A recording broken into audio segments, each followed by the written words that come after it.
Hi everyone, Aaron here for Zollotech, and lately I've been getting a lot of questions about the iPhone 14 Pro and 14 Pro Max and to whether or not it's worth it, whether that be from friends or people online asking me questions. And so it's been out a couple months, and so I thought I'd sort of try and answer the questions people have about it, starting with the dynamic island. So this isn't a follow-up review, it's more of a is it worth it for you to upgrade based on what you have and based on the new features. And so the first thing is the dynamic island, like I said, and people say, what do you think of it? Is it exciting? Is it something to be excited for if I upgrade? And typically I say that it's nice, but after a few days of use, it just kind of fades away in the background. Now, the overall look of it is either polarizing to you really don't like it, or it's something that you actually find that you do like better than the notch before. But personally, to me, it sort of just fades in the background and becomes a nice place for notifications. I don't really find that I interact with it much, but it's nice to maybe go into music, hit swipe home while it's playing, and then see it go up to the dynamic island, and then see those sorts of interactions. I think those are really nice to have sort of up in the top, letting you know what's going on with different things going on in the OS. Other than that, though, it's not really a reason to run out and buy the phone. It sort of gets old, and it's not something you pay attention to constantly or interact with constantly. It's more that it's just nice and convenient that it's there. So I wouldn't buy it for the dynamic island, but I found that it's just a really nice thing to have there. It's very Apple-like, where it's just sort of nice animations to give you subtle notifications and information about what's going on your phone. Now, the next thing people ask me, what about the display? Is it something to be really excited about, or is it great? And I find that that's probably one of the best things about this phone. The display is incredibly bright, and seeing it outside with this sort of daylight, it's one of the best things about it. Because it goes up to 2000 nits of brightness, it just makes it much easier to see if you're in a bright environment. So if you're in an area where it's regularly sunny and you're outside a lot, it's going to make a difference. Compared to last year, though, if that doesn't matter, you're not outside, you're usually using it indoors, at work or something else, you really won't notice that difference. Everything else is the same there. With ProMotion, the smoothness and everything else is the same as what we had last time. But the extra brightness definitely helps. Also with HDR footage, if there's some brighter HDR footage out there, it looks great on this display. And the always-on display is something that you're either going to love and you've wanted forever, or something that you won't care about. The one thing that's really nice, with the addition of iOS 16.2, Apple has added the ability to just turn off the wallpaper in the background altogether. So it just gives you the time, the clock, your widgets, things like that, and that's about it. Everything else just sort of fades away. Now, it is nice to have an always-on display with wallpaper. I actually like that, and I haven't really noticed a battery difference having that on or off. But I've been testing that out just to see what it's like. Now, as far as the battery life of this phone, that's something that some people say is great, others don't. It depends what phone you're actually coming from.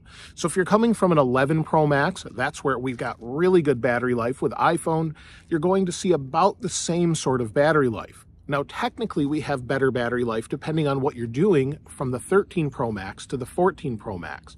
However, the battery's technically smaller, but with the new chipset being more efficient, sort of makes up for that. So if you're just watching video that you've downloaded, maybe you're on a plane and you've downloaded a bunch of video, you'll get a little bit extra battery life. But in everyday tasks, with the always-on display on, and with just doing what you normally do on your phone, I find I actually get less battery life. It will easily get me through the day. I get through the day with about 50% of my battery life either way, so it will last me without a problem, and it charges at the same rate as before. So there's not really a difference between the 13 Pro Max and 14 Pro Max that way, but I would say you'll probably get a little bit less battery life if you've got the always-on display turned on. If not, it'll be about the same as the 13 Pro Max, depending on what you're doing. The other big upgrade this year is with the cameras. The camera jumps up to 48 megapixels on the main sensor with the main wide camera, and there's definitely more detail there. So if you're shooting outside just like this, the camera looks great. You'll see the photos behind me and what they look like. There's incredible detail there, especially when you zoom way in. If you want to capture that with Pro RAW photos, you can fully edit them and more. However, there's been some odd sort of things happening with the processing where it sort of darkens things for some people, especially indoors. So I don't know that it's necessarily a big jump up if you're going from a 13 Pro Max and you're not caring about Pro RAW photos or 48 megapixel photos. If you're just using the standard mode, it will use 12 megapixel photos anyway, or sort of compress them down to that size. So if you're upgrading for the camera just for that, unless you're going to edit, I wouldn't say it makes much of a difference. Also, when it comes to video, that's actually about the same, except when you're using it for HDR. I actually find the HDR coloring to be a little bit worse for some reason. I've tried to edit it some in post, and on some of my videos I've recorded it with, it just doesn't look great to me, and I had to really modify it a lot to get the look I had last year with just straight out of the camera. I don't know if this is something they're going to upgrade later with the phone with updates, but it's just something I've noticed. However, the best part of this is the forward-facing camera. In fact, I'm recording from it right now. And if I turn on this camera and just snap a photo here, you'll see that I'm recording with the front-facing camera. It's doing a great job. I don't have an external microphone, and you've probably seen others record with it also. I think that's a big upgrade this year that's really underrated. They added autofocus, improved the sensor, and it just looks much better. I can put it on a tripod like I just showed you and hit record and not worry about it. So unless there's a ton of ambient noise where there's a little bit of construction going on behind me, there's some birds overhead, occasional planes, other than that, it really sort of eliminates that noise, and of course you can fix that later on also. But that's probably the best part of the iPhone 14 Pro or any of the iPhone 14 lineup is that forward-facing camera. It's much better than before thanks to autofocus. So like I said, it's just something that I've been using. I actually have used it in other videos, just put it in front of me and hit record. Instead of using a big Sony camera, this seems to work just fine. And most people actually think the footage looks better when you're watching it on something like YouTube. Now this year we get a spec bump to the A16 Bionic. Just like every year, they bump that up one number, and it still has 6 gigabytes of RAM. For the average user, you're not going to notice any difference whatsoever. Regular tasks feel the same, opening the camera. You might see a small difference when maybe you're editing a 48 megapixel RAW photo and the time it takes to process that, or a night photo. But with even exporting 4K video I've shown in different comparisons, there was about a second difference, sometimes even half a second difference. So it just depends on what you're doing with the phone. It seems to handle everything with ease. There is one exception though, and that's with overall smoothness. Apple this year added upgraded silicon that actually handles the dynamic island and different animations. And it really sort of smooths things out when you're scrolling and doing things where you're swiping home. So unless it's a software issue where there's some odd bugs, typically it's smooth and fast. So for most people, I don't think you'll notice much of a difference using the A16 Bionic.